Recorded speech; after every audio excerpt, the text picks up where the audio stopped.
नमस्कार मित्रों, आपका स्वागत है। हम कक्षा 7 सामाजिक विज्ञान के इतिहास का भाग पढ़ रहे हैं और आज जो है वो हम पाठ 7 जनजातियां, खानाबदोश और एक जगह बसे हुए समुदाय उनके बारे में अध्ययन करेंगे। आपको ये जो चित्र दिखाई दे रहा है भारत का, इसमें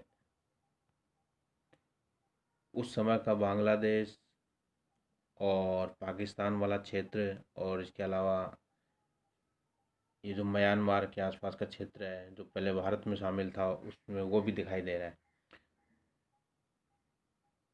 देखिए, इसमें भारत की जो प्रमुख जनजातियां रही हैं उनके बारे में बताया गया है और वर्तमान में भी है वो। आप ध्यान से देखेंगे तो भारत के सबसे ऊपर उत्तर दिशा में गख्खर और खोखर ये जनजातियां हैं। इसके अलावा जंजुहा, लंगहा ये भी जनजातियां यहाँ प्रसिद्ध रही हैं। देखिए, गख्खर और जो खोखर हैं ये बहुत ही आक्रामक जनजातियां रही है और ये युद्ध में इन्होंने काफ़ी भाग लिया है। ये तत्कालीन जो पंजाब वाला जो क्षेत्र है, ये तत्कालीन पंजाब का क्षेत्र है, ये वहाँ ये जनजातियाँ थी। फिर इसके अलावा जो बलूची जनजाति है, ये पाकिस्तान के उत्तरी क्षेत्र जो था यानी पंजाब के पश्चिम दिशा में वहाँ पाई जाती है। ठीक है, इसके अलावा पंजाब में ही अरघुन और समाज जनजाति भी पाई जाती है। ठीक, और इसके बाद आप इधर पूर्व भारत में आएंगे तो पूर्व भारत में आपको अहोम जनजाति दिखाई देगी। ये अहोम जनजाति भी भारतीय इतिहास में इसका काफ़ी नाम रहा है और हम इस चैप्टर में भी पढ़ेंगे इस जनजाति के बारे में, अहोम जनजाति के बारे में। इसमें सामान्यतः अहोम जनजाति और गोंड जनजाति इन दोनों के बारे में थोड़ी सी चर्चा की गई है। इसके अलावा खासी जनजाति है, काचरीस जनजाति है, नागा है जो नागालैंड के वर्तमान क्षेत्र में पाई जाती है। नागा जनजाति से ही नागालैंड राज्य का नाम पड़ा है। खासी जनजाति हो गई, मुंडा हो गई जो बंगाल उड़ीसा वाले क्षेत्र में है, चेर जनजाति हो गई, ओरोन और संताल। कई जगह संथाल भी लिखा रहता है और संताल भी, आप इससे कंफ्यूज नहीं होना। तो ये इधर पूर्वी भारत की प्रमुख जनजातियां रही हैं। देखिए, जो खासी है ये पहाड़ी क्षेत्र में रहने वाली, क्योंकि पूर्वी भारत तो ज़्यादातर पहाड़ी क्षेत्र है, तो ये जो खासी है ये पहाड़ी क्षेत्र में रहती है और जिस क्षेत्र में रहती है वहाँ के उस पहाड़ी क्षेत्र को खासी पहाड़ी कहते हैं। देखिए, मेघालय, वर्तमान में मेघालय और उसके आसपास का जो क्षेत्र है वहाँ 3 पहाड़ियाँ हैं। एक तो खासी है, जयंतिया है, गारो है। ठीक है, तो ये 3 पहाड़ियाँ जो है यहाँ जनजातियाँ रहती हैं और इन पहाड़ियों में ही भारत में, विश्व में सबसे ज़्यादा बरसात इन्हीं क्षेत्र में होती है। आप मध्य भारत में आएंगे तो आपको भील जनजाति मिलेगी। भील जनजाति जो है दक्षिण राजस्थान में डूंगरपुर, बांसवाड़ा, राजसमंद, उदयपुर के क्षेत्र के आसपास, इसके अलावा इन क्षेत्र से लगे हुए गुजरात का क्षेत्र और मध्य प्रदेश का क्षेत्र, यहाँ भील जनजाति पाई जाती है। इसमें आपके एक जनजाति का जिक्र पाठ में भी नहीं है और इस नक्शे में भी नहीं दिखाई दे रहा है, एक मीणा जनजाति भी है। ठीक है, मीणा काफ़ी विकसित हो गए हैं, आज अच्छे प्रशासनिक अधिकारी पदों पर भी बैठे हुए हैं। तो ये जो मीणा जनजाति है भी राजस्थान में बहुत ही पाई जाती है, सामान्यतः दक्षिण राजस्थान में बहुत ज़्यादा, दक्षिण राजस्थान और पूर्वी राजस्थान में। कोली जनजाति, कोली जनजाति जो है ये गुजरात में है। ठीक है, जाटवास भी गुजरात में है। भील, देखिए भील दोबर नाम आ गया, यानी ये महाराष्ट्र में भी कुछ हिस्से में भील जनजाति है। कोली जनजाति महाराष्ट्र में भी है, महाराष्ट्र में और गुजरात दोनों जगह भील और कोली जनजाति पाई जाती है। और काटकारिस ये महाराष्ट्र में है। खोंड जनजाति भी, ये देखिए ये बंगाली क्षेत्र में है। कोयास भी उड़ीसा वाले क्षेत्र में है। और ये जो गोंड जनजाति है, और इस गोंड जनजाति के आसपास का जो क्षेत्र था उसको गोंडवाना बोलते थे। ठीक है, इस गोंड जनजाति के जहाँ क्षेत्र, यहाँ सघन वन थे, बहुत गहने गहरे वन थे। अब थोड़ा दक्षिण भारत में आप आएंगे तो आपको भील जनजाति होगी महाराष्ट्र वाले क्षेत्र में। बेराद और कोरागा ये जनजातियाँ महाराष्ट्र के क्षेत्र में पाई जाती है। कोयास ये आंध्र प्रदेश के उत्तरी भाग में है और बादागस, मारवाड़ और वेतर ये दक्षिण भारत की प्रमुख जनजातियां हैं। वैसे जनजाति के क्षेत्र की दृष्टि से देखें तो भारत का मध्य क्षेत्र, पूर्वी क्षेत्र, ये क्षेत्र में जनजातियाँ बहुत ही ज़्यादा पाई जाती हैं। इसके अलावा आप मध्य प्रदेश और राजस्थान का जो दक्षिणी और गुजरात का वाला क्षेत्र है, यहाँ भी जनजातियाँ बहुत पाई जाती हैं। ठीक है, आपको ये नक्शा इसलिए बताया गया ताकि आपको याद रहे कि कौन सी जनजाति किस क्षेत्र में है, किस स्थान पर है। आगे देखिए,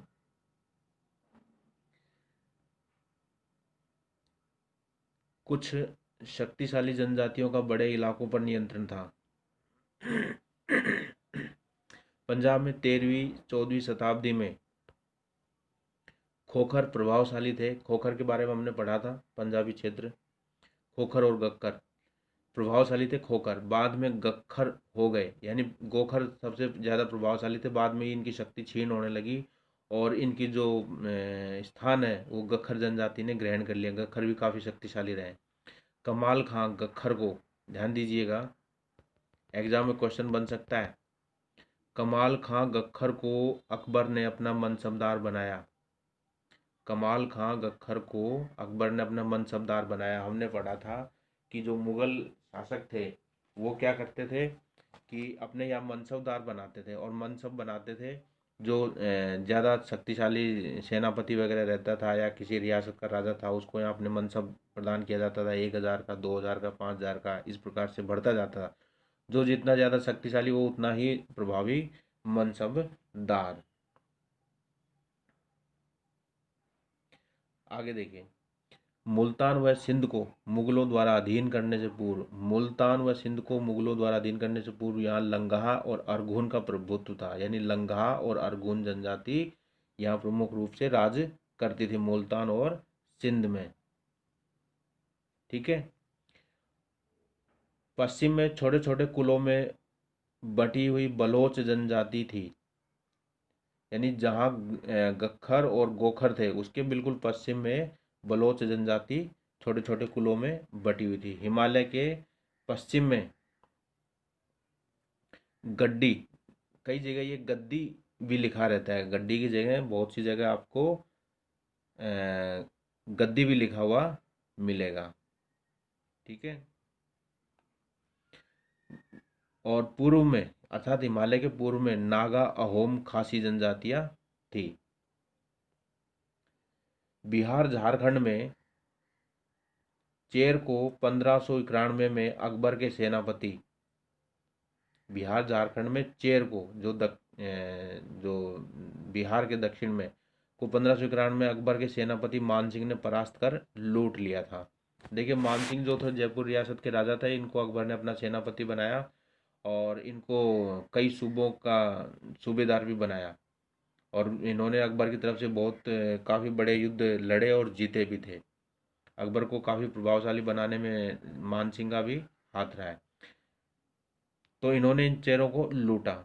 औरंगजेब ने पूरी तरह इन्हें अपने अधीन कर लिया। ठीक है, लूट करके इनको छोड़ दिया, धन दौलत वगैरह छीन करके।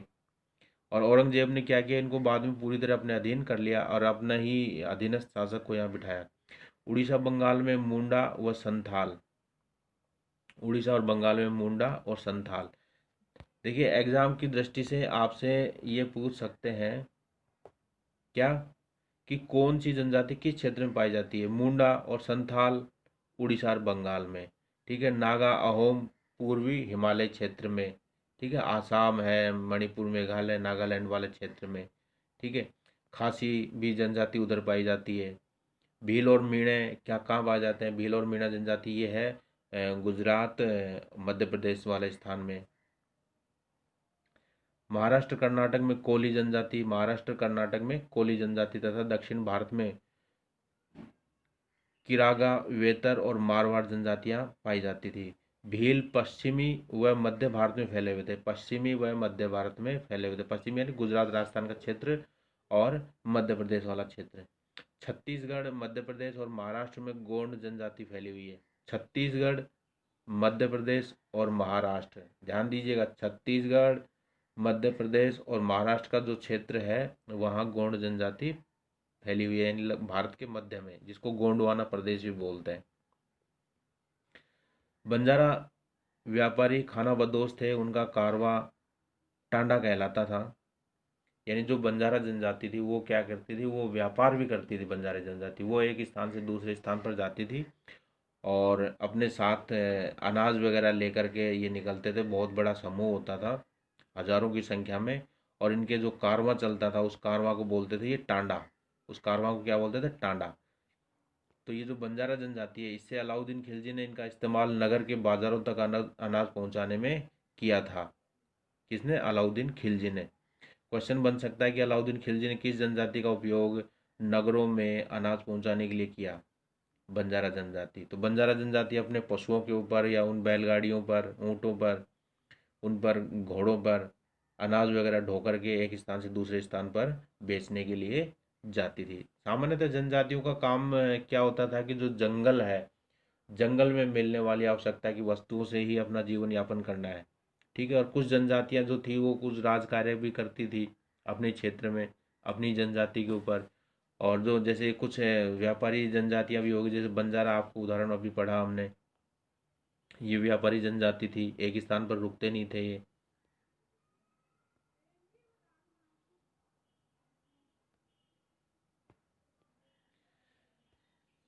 अब हम पढ़ते हैं गोंड जनजाति के बारे में। गोंड लोग गोंडवाना नामक वन प्रदेश में रहते थे और स्थानांतरित कृषि करते थे। स्थानांतरित कृषि का क्या मतलब है? स्थानांतरित कृषि का मतलब है कि जंगलों को काट करके उनको जला दिया जाता था और उनकी राख के ऊपर ही वो खेती करते थे। वो लगभग 2-3 साल करते थे, फिर उसके बाद उस जमीन की जो उपजाऊ क्षमता थी वो कम हो जाती थी। और कम होने पर वो क्या करते थे, उस स्थान को छोड़कर दूसरी जगह चले जाते थे। ठीक है। और नई जगह जंगल साफ करते और फिर वहीं 2-4 साल फिर खेती करते और फिर उसको छोड़ करके फिर दूसरी जगह चले जाते। इसको बोलते हैं स्थानांतरित कृषि। कई जगह इसको दजिया भी बोलते हैं, कोई इसको वालरा भी कहते हैं। कई जगह जगह जगह के स्थान के आधार पर इनके नाम अलग अलग है। और जो गोंड जनजाति है वो छोटे छोटे कुलों में बटी हुई थी। कुल का राजा जो होता था वो राय कहलाता था।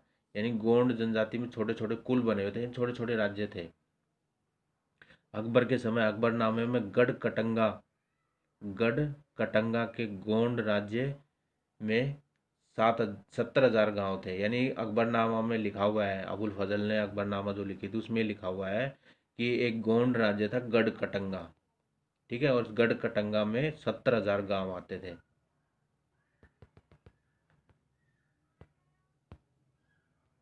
और इनके जो राज्य थे वो गढ़ों में बटे हुए थे। ठीक है। यानी जो राज्य था वो गढ़ में, एक जो राज्य था उसमें कई गढ़ होते थे। गढ़ों पर कुल का नियंत्रण था। और ये जो गढ़ होते थे इन पर जो कुल होता था, उनका जो जनजाति का प्रमुख कुल होते हैं, अलग अलग कुल की जनजातियां होती थी इनमें, तो उन कुलों का नियंत्रण था। गढ़ 84 गांवों की इकाइयों में विभाजित थे। जो ये गढ़ थे ये 84 गांवों की इकाइयों में, यानी 84 गांव मिलकर के एक गढ़ का निर्माण करते थे। और उस गढ़ के ऊपर किसका नियंत्रण रहता था? कुल का नियंत्रण रहता था। ठीक है। और जो गांव में ये जो 84 गांव की इकाइयां जो विभाजित थे, इनको 84 कहते थे, इन गांव की इकाइयों को। 84 का उप विभाजन बरहितों में होता था। ठीक है। बरहितों यानी जो 12-12 गांवों से मिलकर के बनते थे। यानी 12-12 गांव मिलकर के, एक 12 गांव मिलकर के किसका निर्माण होगा? एक बरहत का निर्माण होगा। गोंड सरदारों ने अपने आप को राजपूतों के रूप में मान्यता प्राप्त करने की जब उनकी चाहत हुई, यानी वो जो जनजाति के, गोंड जनजाति के जो राजा थे उस क्षेत्र के, राय जिनको कहते थे, वो क्या करते थे कि भाई हम भी राजपूत हैं। ठीक है। और वैसी मान्यता देने के लिए वो अपने आप को राजपूत मानते थे। गढ़ कटंगा के गोंड राजा अमनदास, ध्यान दीजिए, गढ़ कटंगा के गोंड राजा अमनदास ने अपने संग्राम शाह की उपाधि धारण की। अमनदास ने कौन सी उपाधि धारण की? अर्थात अपना नाम चेंज करके क्या किया? संग्राम शाह। ठीक है। और अपने पुत्र दलपत का जो विवाह था, इनका जो पुत्र था दलपत का विवाह महोबा के चंदेल शासक, चंदेल राजपूत जो थे, उनके सालवाहन की पुत्री, चंदेल शासक सालवाहन की पुत्री दुर्गावती से किया। यानी राजपूतों से इन्होंने अपना विवाह किया। क्यों? क्योंकि खुद भी अपने आप को राजपूत मानने लग गए थे। तो दुर्गावती के साथ इनका विवाह हुआ किनका? दलपत का। दलपत किनके पुत्र थे? संग्राम शाह, जिनका पूर्व नाम क्या था? अमन दास। तो दुर्गावती से इनका विवाह हुआ दलपत का। लेकिन दलपत की क्या हुआ कि कुछ समय बाद ही कम उम्र में इनकी मृत्यु हो गई। अब मृत्यु हो गई तो क्या हुआ कि इनकी जो पत्नी थी दलपत शाह की यानी दुर्गावती, अपने 5 वर्ष के पुत्र वीर नारायण अपने 5 वर्ष के पुत्र वीर नारायण के नाम पर शासन संभाला और इन्होंने बहुत ही अच्छे तरीके से शासन संभाला। लेकिन 1565 में मुगल सेना, जिसके सेनापति कौन थे? आसिफ खान से इनका युद्ध हुआ और इस युद्ध में क्या हुआ कि इन्होंने बहुत ही साहस के साथ सैनिकों से युद्ध किया और अंत में ये शहीद हो गए, जिसके कुछ समय बाद भी इनके पुत्र की उसी युद्ध में मृत्यु हो गई। देखिए 1565 में मुगल सूबेदार थे आसिफ खान, उनके साथ इनका युद्ध हुआ था दुर्गावती का। ठीक है, 1565 में किसका शासन था मुगलों का? कौन से राजा का शासन था 1565 में? ध्यान दीजिएगा, आपको याद हो तो। इसमें अकबर का शासन था। 1556 में अकबर शासक बन गया था भारत का, 1556 से 1605 तक। तो 1565 में कौन राजा रहा होगा उस समय? अकबर। अकबर के सेनापति थे आसिफ खां, उनका ही युद्ध हुआ था इस जनजाति के साथ। तो दुर्गावती के साथ उनका पुत्र भी शहीद हो गया। तो मुगलों ने लूटपाट काफ़ी की और वीर नारायण अर्थात जो उसका पुत्र था, वीर नारायण का जो चाचा था, पुत्र किसका? दुर्गावती और दलपत का वीर नारायण। ठीक है, तो वीर नारायण का जो चाचा था चंद्र शाह, उसको मुगलों ने शासन सौंप दिया। ठीक है, तो चंद्र शाह यहाँ शासन करने लगे और इन्होंने क्या किया इस क्षेत्र में? देखिए गोंड जो क्षेत्र है ये काफ़ी घना जंगल से बसा हुआ क्षेत्र है और इस क्षेत्र में वन संपदा खूब है और इस क्षेत्र में हाथी बहुत है। तो गोंड जनजाति के राजाओं ने क्या किया, इस क्षेत्र के हाथियों को बेच करके खूब धन दौलत कमाई थी।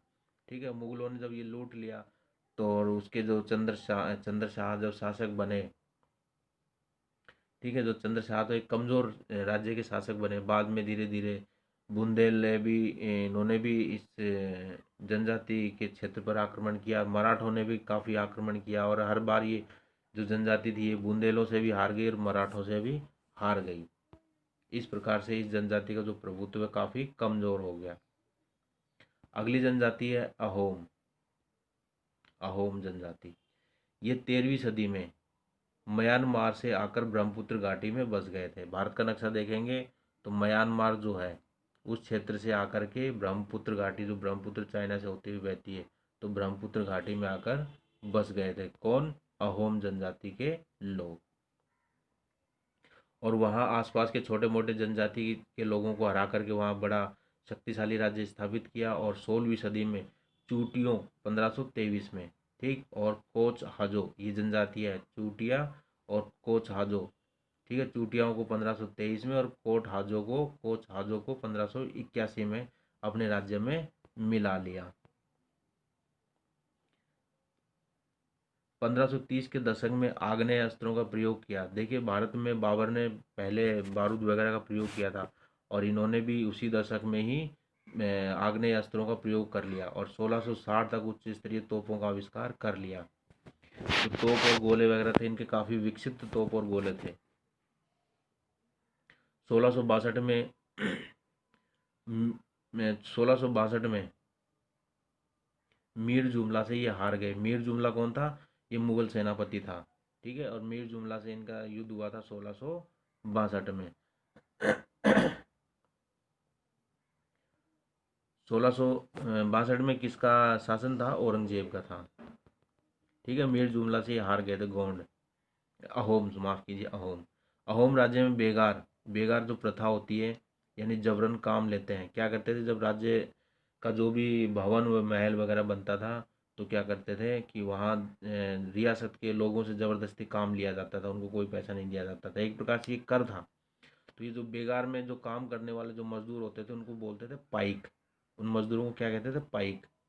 और अहोम में क्या होता था कि एक जनगणना भी हुई और अपनी अपनी अपनी बारी से जो पाइक भेजे जाते इस जनगणना के आधार पर लोगों का ब्यौरा रखा कि कौन व्यक्ति ने काम किया है रियासत में। ठीक है, जब बिना पैसे के, तो जिनका नंबर नहीं आता तो उनका नंबर लिया जाता था, भाई आपको भी मजदूरी करने जाना है। ठीक है, तो ये क्रम से बारी बारी भेजते थे पाइक।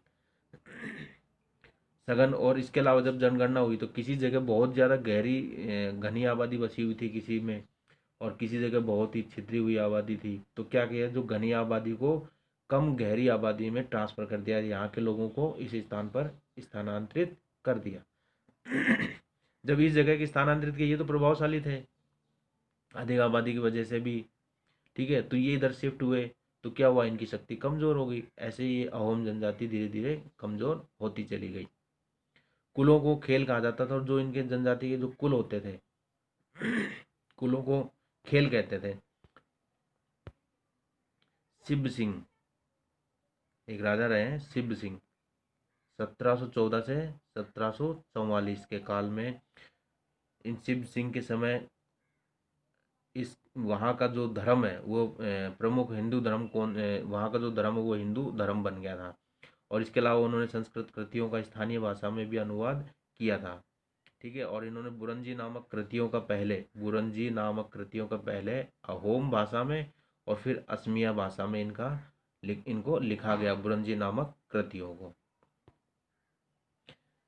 ठीक है मित्रों, आपने ये वीडियो देखा, इससे संबंधित मैं आपसे एक क्वेश्चन पूछता हूँ। क्वेश्चन ये है कि मुगल शासक अकबर के समय किस जनजाति के, पंजाब क्षेत्र की वो एक जनजाति थी, किस जनजाति के